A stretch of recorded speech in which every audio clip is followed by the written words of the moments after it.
Hello YouTube and Facebook. This is going to be going on both of them. Sorry. Currently I'm sitting in Commerce, Texas, right across the street from Texas A&M University. I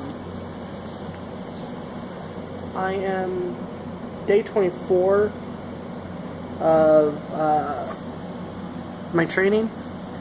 It's supposed to take about 24 to 28 days. I'm about 1,000 miles short of 12,000 miles. Why am I not on a truck, you're asking? Why am I in a hotel room in Commerce, Texas, across from Texas A&M University? Let me tell you why. We arrived in Dallas, Texas yesterday, or the day before. Dropped off a load there. Shut down the truck for a few hours for us to catch up on some sleep, and then we went to our next. We went to the next receiver. Picked up the trailer and got out of Dallas and was running about 70 miles an hour, and we heard a squealing noise. So my trainer called his cousin, and his cousin told him it sounds like, he goes, the turbo would make a squealing noise, so it's the turbo. For those of you who don't know, let me tell you what the turbo does for a semi. For those of you who do know, it could help me a little bit more, I guess. But the turbo basically provides the horsepower to the motor. You lose the turbo, you lose the horsepower, you can't go, pretty much. You're just putting along at slow speeds. The load that we were on is a high value load.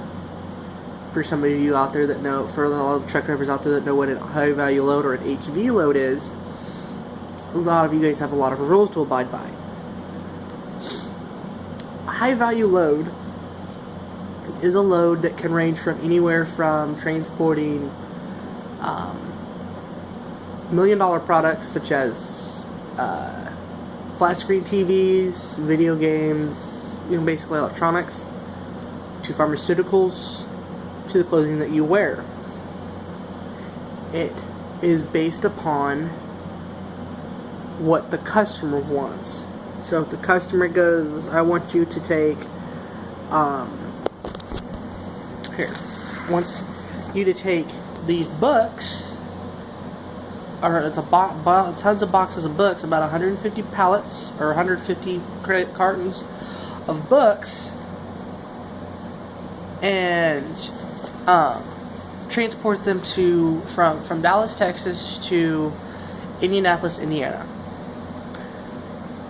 From Texas to Indiana, for CRST, is you have to travel 200 miles from the receiver, or from the shipper, before you're allowed to stop. You're to padlock both doors.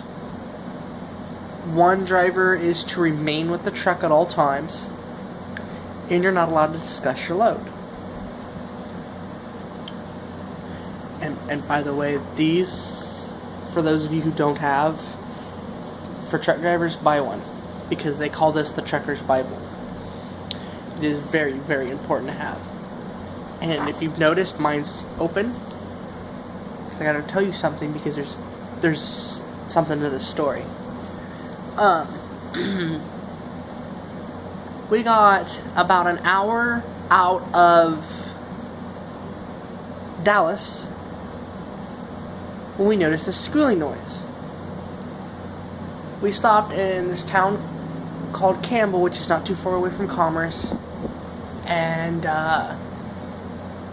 tried to figure out what was wrong. And we come to our conclusion that it's the turbo. We're not 100% sure. We could be wrong, but we come to the conclusion that it's the turbo, and therefore we were shut down. We were shut down yesterday. We sent a message on a Qualcomm to our fleet manager, our weekend fleet manager. It's temporary. We get a different one every day. We send a message to air freight, which is the people that have pretty much assigned us the load, because they're usually the ones that are high value, that do the high value loads, and to maintenance. Let me tell you the one thing that I don't like about CRST. It's lack of communication. We sent 3 messages off, and only one person messaged us back, which was our temporary weekend fleet manager. Air freight didn't message us back, and neither did maintenance.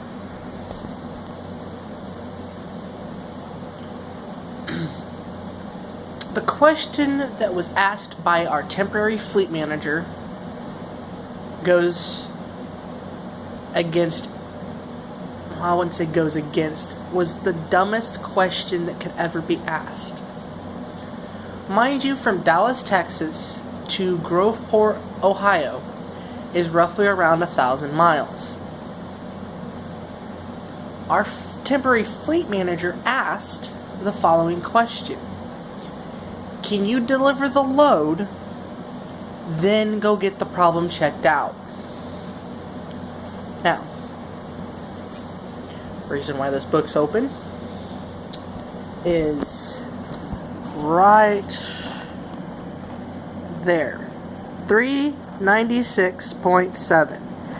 Unsafe operation forbidden.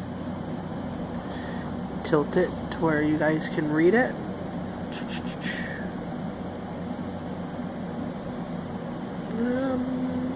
Right there. Give you the opportunity to scan it. Don't have to pause it, but I will read it to you. General. A motor vehicle shall not be operated in such a condition as to likely cause an accident or a breakdown of the vehicle. The turbo goes out. You're not providing the horsepower is not getting provided to the motor. The motor's not able to do its job. If the turbo can't do its job, the motor can't do its job, causing the vehicle to not do its job like it's supposed to, causing you to go slower or to stop. And there.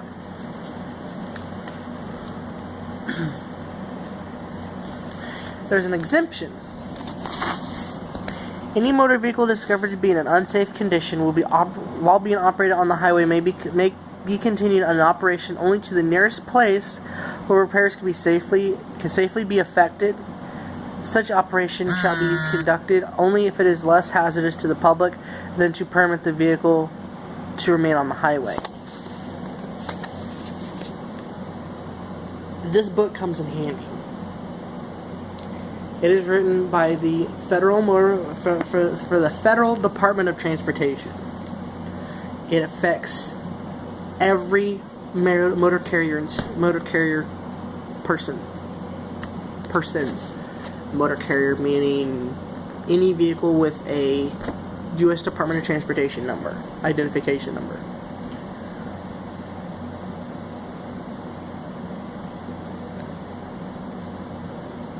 These 24 days, CRST has shown to me that they are not capable of being a good company. And that is one thing you want to look for in a company. CRST is not. Lack of communication is one of the biggest things that they have. And what I mean by that is, it's not the drivers' lack of communication. It's not drivers not communicating like they're supposed to. It's the fleet managers, dispatchers. And what I mean by that is they can cancel a load on you and not tell you a thing. Or like how it took 22 hours for them to finally get a truck to us to take our high value load. Our load was supposed to have been dropped off at 9:30 a.m. Central Standard Time in Groveport, Ohio. Not 9:39 a.m. If I said 9:30, I don't remember. But 10 a.m. Eastern Standard Time.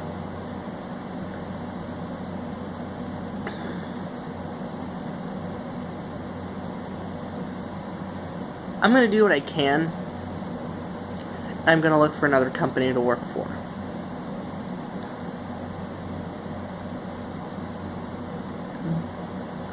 a lot of people are going to say, oh, you're stupid for leaving because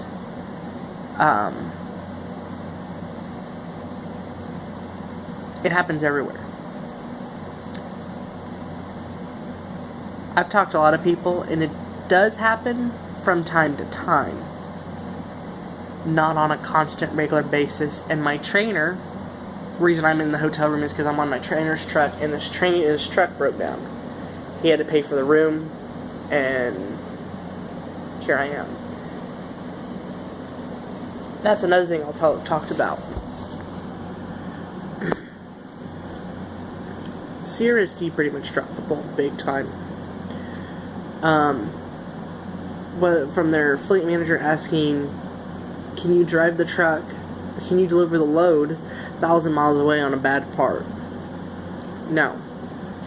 Because let me tell you what, if the turbo wouldn't have gone out, or it still works, but if the turbo would have gone out on the road, or if we would have come across a weigh scale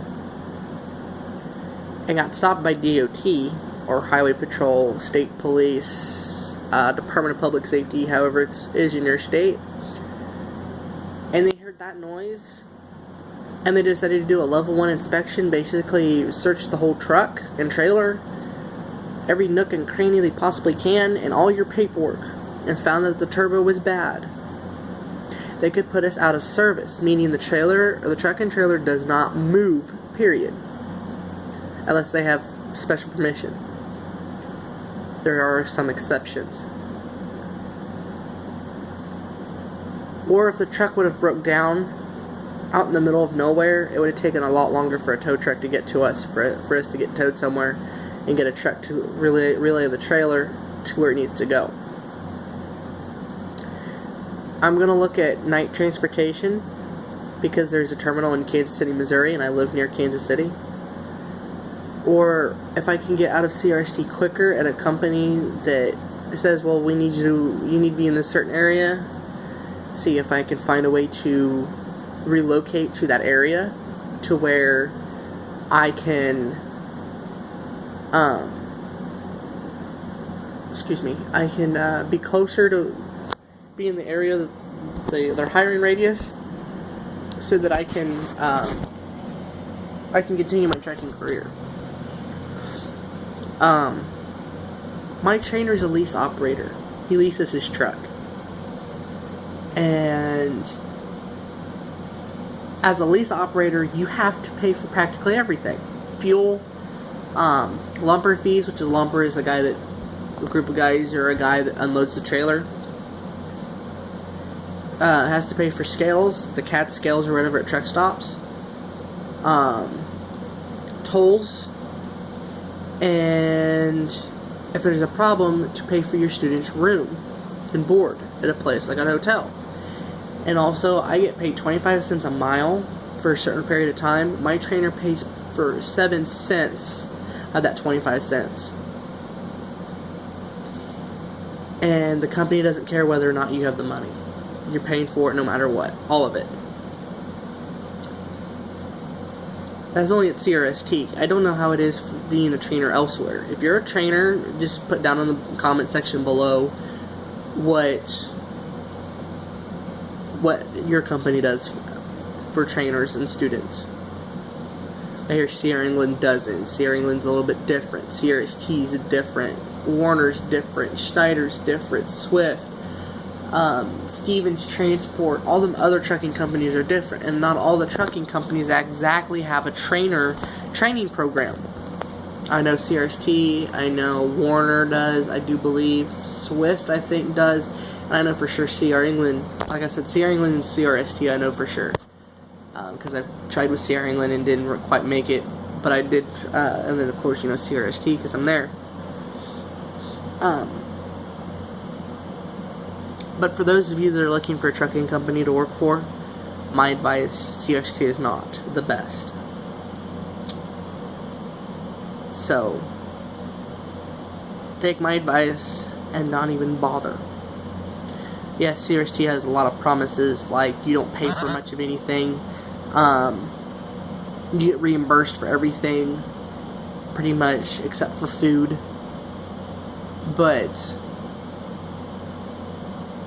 Go for a company that is willing to treat you like a human being, not a number.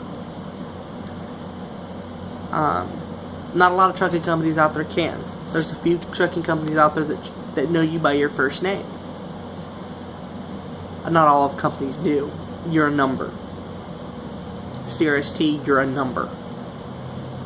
Because they can pull you off a truck and fire you and put another driver in that truck, and that truck can keep going. There's a few companies out there that are owner-operators, period, meaning that they own their own truck, and they work for a company like Landstar. I hear Panther does the same thing. For those companies, they pretty much know you by first name. Some of them, not all of them. And the reason being is because if you leave, they not only lose a driver, but they also lose a truck.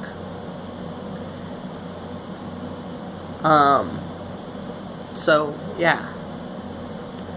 So when you're looking at a trucking company, look for a trucking company that is willing to go the extra mile to treat you like a person, not a number. Because a number does the job, and that number is a person. Basically, you're like an inmate. You're a number. Because there's so many of you coming in and out. You're just a number. And CRST is a revolving door company. Basically, you know, people come in and out all the time. Whether you get fired, you quit. Basically, a term is terminated. Meaning you quit or you got fired. It doesn't matter. You're a term to them.